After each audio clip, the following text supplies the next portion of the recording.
तोंगान तोंगानबा Facebook account अमसुंग page सिंग थागनरपा पोस्ट वीडियो खरा मयाम शेयर तौजरके अहानबदा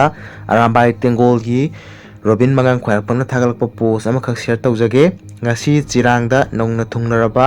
158 battalion CRPF ki assistant commandant Mr. XYZ maming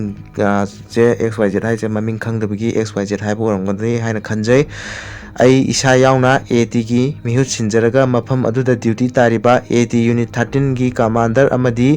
AT unit 19 gi fighting commander AT sengma unit gi commander aniga advisor laikai gi member amadi maru oiba singa punna hojik soknariba lan asigi matangda safety and security gi wari kupna sanajabani haina photo garone share tawrakle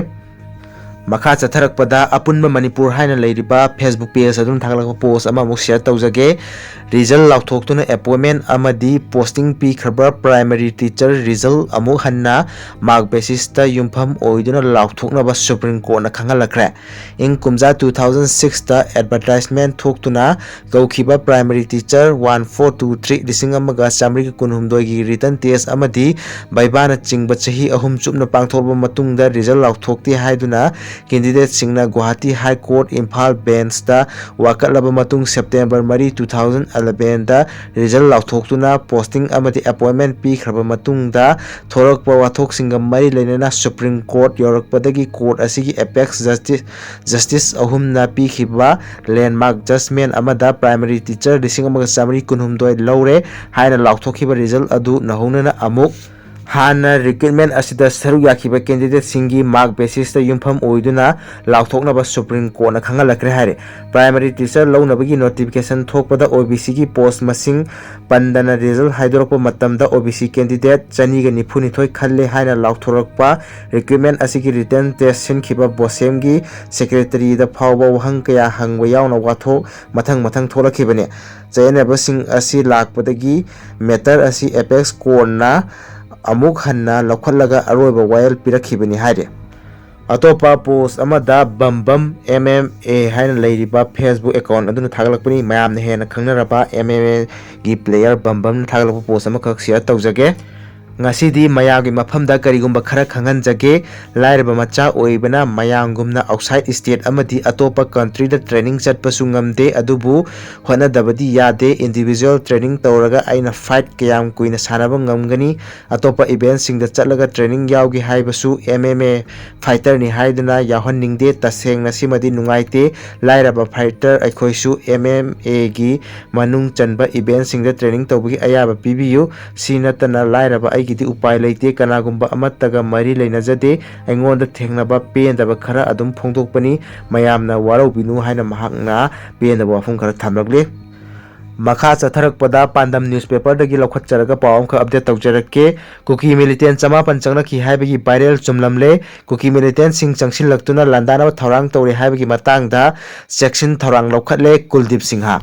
makhal kaya gi lalongda ningthina train tawraba kuki militant chama porom Manipur da changsil laktuna tha asigi kuni panda group khaidoktuna mafam kaya da landana thorang tawre haibagi paw national media da phawba phongnarakpaga mari leinana security gi makai dagi su masigi matangda akanba section thorang lokhatle haina Manipur lenga ki security advisor Kuldip Singha na phongdokre CM secretariat ki darbar hall da ngasi nungthil pangthokhiba press conference amada security advisor Kuldip na hai drone based bomb project style amadi jungle welfare da ningthina trail tawraba kuki militant chama porom Manipur da changsil laktuna miyoi kunthra roma saba group khaidoktuna thas ki kunipan da mafum kya da landa chathana ba thorang tawre haina national media da phawba phongnarakpa thengnare mahak na hai wafam asiga mari leinana IGAR South IGAR East 57 Mountain Division gi GOC BSF ki Chief CRPF ki IG Manipur Police ki DG Commissioner Home amadi security ga mari leinaba senior officer sing saru yaduna tha asigi tarani panda pangthokhiba mifam amada kupna khanabaga loinana lakhatpa yaba security section tharang lokhatle ningsingba yabadi Thobal gi senior SP na ASP operation Thobal da OC Thobal da handak Manipur da train tawrba kuki militant chama parom Manipur changsilaktuna tha asigi kunipan da mafum kya da landa chathanaba thorang tawre haibagi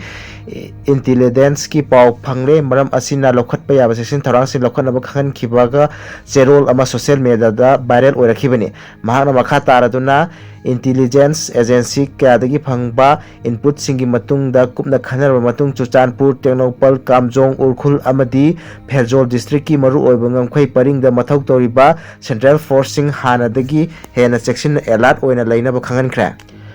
drone attack की मतंग the security adviser ना high air attack drone attack असिदगी ngakthonabagidamak section थौरांग क्या लौखत्तुना Assam rifles army अमदी CRPF सिंग the anti drone system सिंग मरांग कायना थमदुना लेरे मणिपुर हौजिक अहेनबा सीआरपीएफ की बटालियन अनि अमसु मणिपुर थुंगलबगा लोइनना बटालियन अनि असिना मापन सुबा अमसुंग कुनिथोय सुबा असम राइफल्स की महूत सिनगनी हाइनासु कुलदीपना फोंदोलदुना पामदबा थौदोक वाथोक थोक्तनबा मियागी पुंसी अमदी लनथुंगाक सेनबा लौखत्पा याबा सिक्योरिटी की थौरांसिंग लौखत्ले हाइके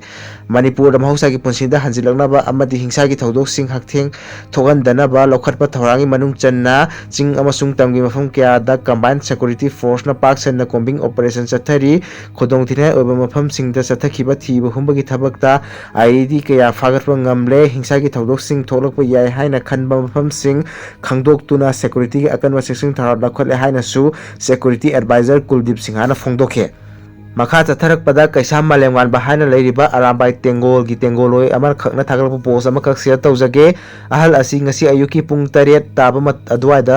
मयुमदगी थोखिबदगी हंजिलक्त्रे मिंगना वहेंगबम इंद्रजित चाही हुमद्रा मुक सुरे लाइफमना सिंगजमई चिंगा मथक कनागुमना थेंगनबीरबदी मनाक नकपा पुलिस स्टेशन नत्रगा नंबर असिदा फोन तौबिरउ नंबर अदुदे 7085 263843 अमुका हन निक्सिंग जगे 7085263843 अदुगा अतोपा नंबर अमना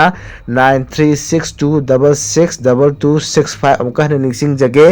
9362662265 हारिबा नंबर असिदा कनागुम्बना फोटो असिदा उरिबा मिसा असि थेंगनबीरबदी पाव फाबिरो हाइरे अतोपा पोस्ट अमदा येलहौ थौमी हाना लेरिबा फेसबुक पेज अदुम थागलकपा पोस्ट अमा मुक शेयर तौजगे border ngak senaba Assam rifles अमदी अतोपा सेंट्रल फोर्स लेना म्यांमार दगी कुकी मिलिटेंट 54 हेना संख्रे हारिबा वाफम असिदा प्रजा पुनमक अंगकपा पोकनरे बॉर्डर दा असम राइफल्स थंबगी मथौ ताद्रे मखोय मथौ तौद्रे हाइना महागना पोस्ट अमखक शेयर तौरगली ngasigiди matang sida video si lesenjarage channel asibu nuksibiduna subscribe tausanbiu haina ningsingjari channel asi 50k yogadaba yamsilaktre maram aduna subscribe tawbidriba ichirinaw singna subscribe tausanbiduna 50k yogada mateng pangbiu haina ningsingjari tongan ba Facebook account sing da thaganarakpa post amasung Manipur फोंगलिबा पाउसे सिंग यावरप मरु अबा पाउ खर खंगर चरगा मयामदा नुंगतीगी ओइना पाथोक चरके मरम अदुना सब्सक्राइब तौसनबियु हाना निसिंग जरी वायरल ओरिबा न्यूज़ सिंगसु अपडेट अदुम तौजरकनी थैंक यू।